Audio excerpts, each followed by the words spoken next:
Hello à toutes et à tous. Cette semaine, on va parler de la magie des cordes à vide et on va voir comment on peut être créatif grâce à cette magie. On va appliquer ça aux accords et en gros, on va voir comment en partant d'accords qu'on connaît, simplement en retirant un doigt ou un autre ou en se décalant latéralement, on peut obtenir de nouveaux accords, de nouvelles sonorités qu'on peut garder dans notre sac à dos guitaristique. Ok ?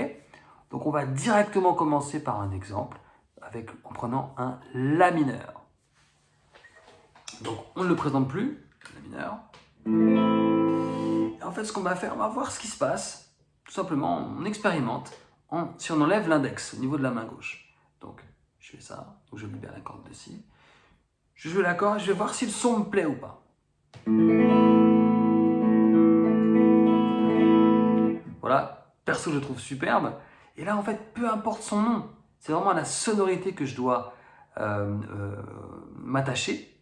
Et à voir si cet accord il me plaît et si je veux le garder dans mon répertoire. D'accord. Je peux continuer à expérimenter en retirant maintenant l'annulaire. Donc j'ai remis mon La mineur complet et j'enlève l'annulaire et j'écoute le son, et je vois s'il me plaît ou pas.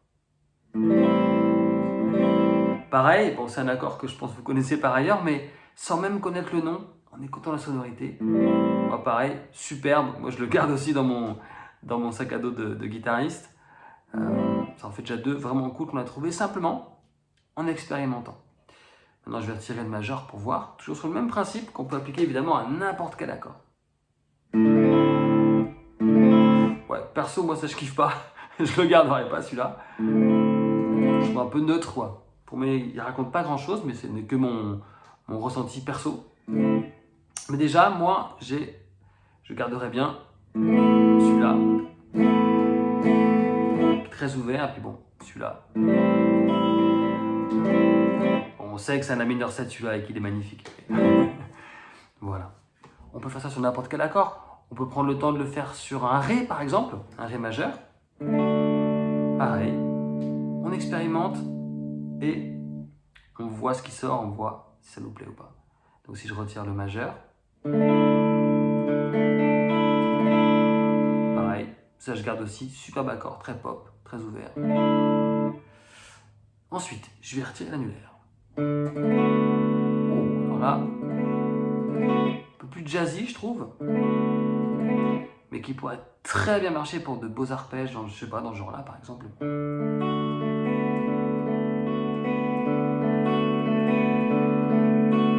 C'est vraiment à l'oreille qu'on va nous laisser guider par ce que nous apportent les cordes à vide. On n'a pas encore essayé d'enlever l'index, mais faisons-le. Waouh, là aussi.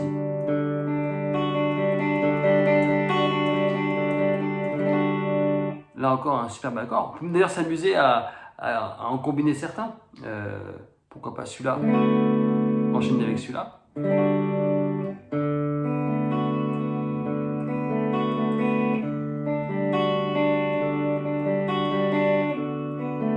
Par exemple, là c'est vraiment à vous de vous connecter au son que ça produit, de ne pas penser en termes forcément de nom, de quel accord c'est, mais de vous laisser vraiment guider par le son que vous apportent ces cordes à vide. Donc là on a vu la démarche qui est simple mais qui est vraiment très cool et qui apporte plein de couleurs qu'on a en fait sous les doigts. Donc il ne faut pas se priver. Et maintenant on va voir une deuxième approche que je trouve encore plus ludique, qui va consister, vous allez voir, à déplacer latéralement des empreintes. Je vais le faire sur un Do pour vous montrer. Donc, notre beau vieux Do majeur, le voici. Et ce que je vais faire, c'est que je vais décaler toute l'empreinte, mais en laissant les cordes à vide. Du coup, petite parenthèse pour ceux qui font de la transposition, quand je fais ça, quand par exemple je vais garder cette empreinte de Do, je me décale de 2 cases, mais je laisse les cordes à vide. Donc j'obtiens cet accord-là. Je vous spoil, il va être superbe.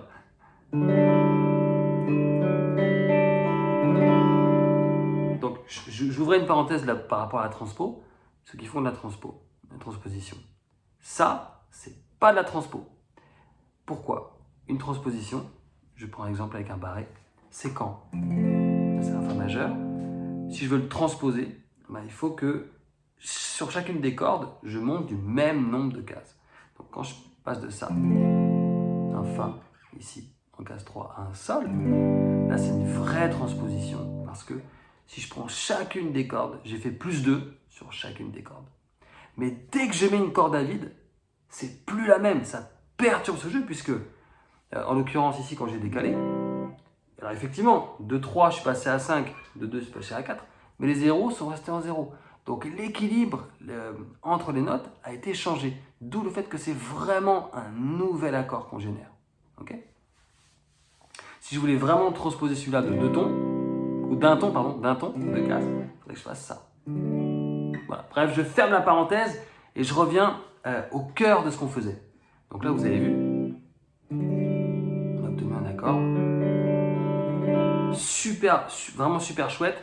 Alors, pour info, les guitaristes adorent cet accord et beaucoup l'utilisent à la place d'un Ré. C'est comme un Ré, mais en plus ouvert, quoi, plus mystérieux aussi un peu. Hein, ça remplacerait celui-là. Je prends un truc qui me vient à l'esprit. Vianney fait beaucoup ça. Vous êtes pas mal à jouer, pardon, à vouloir jouer plutôt. On va essayer de jouer du coup. Je m'en vais de Vianney. Dedans, c'est pas un Ré qui fait, hein, ou du moins le Ré il le remplace par cette forme-là. C'est assez sympa parce que on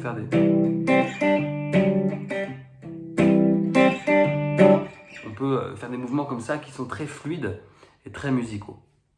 Alors maintenant, il faut aussi savoir que cette magie, elle marche pas du tout à tous les coups. C'est vraiment à vous d'aller expérimenter sur n'importe quel accord, de décaler, de voir ce qui se passe.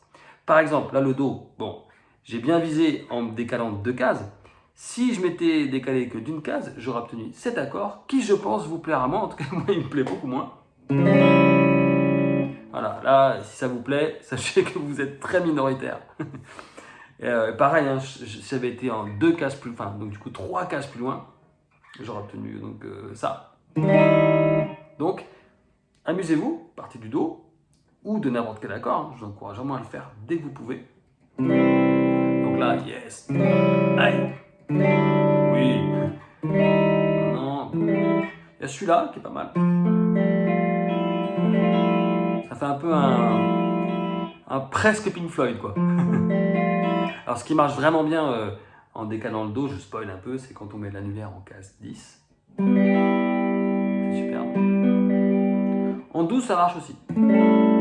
Et du coup, on peut s'amuser après à créer des enchaînements d'accords juste avec le fait de décaler ce genre de forme. Par exemple, si je prends ça, ça et ça, je peux faire...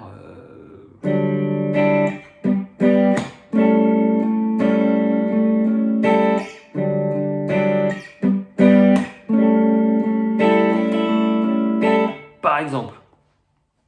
Donc, n'hésitez pas, manipulez et éclatez-vous avec ça. Allez, un petit exemple encore, on va faire on va prendre la même démarche avec un La mineur. Notre La mineur de tout à l'heure, on le reprend. Et puis on peut le décaler. Ça marche très bien ça.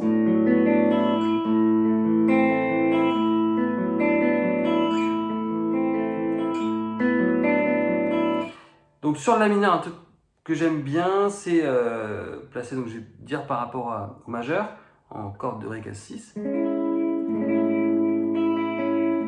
Et en case 11, ça marche bien. Donc 6, 11, ça fait un bel enchaînement.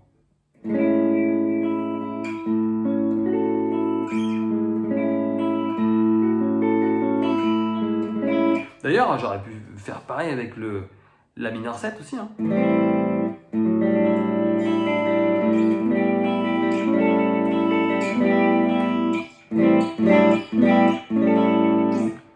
Donc là, vous avez vu, hein, on ouvre et on peut vraiment découvrir des choses vraiment chouettes. Donc je récapitule. Je vous encourage vivement à faire donc les 2 petites recherches qu'on a vues, c'est-à-dire en gros enlever des doigts ou enlever des doigts un par un sur un accord, sur n'importe quel accord, et de vous connecter au son que ça produit. Et pareil, même principe de décaler comme on a fait sur le Do ou sur le La mineur, et d'être créatif et de vous connecter au son que vous produisez, parce que c'est vraiment très important de voir quel effet ça produit, ça vous plaît pas, ce que ça vous évoque.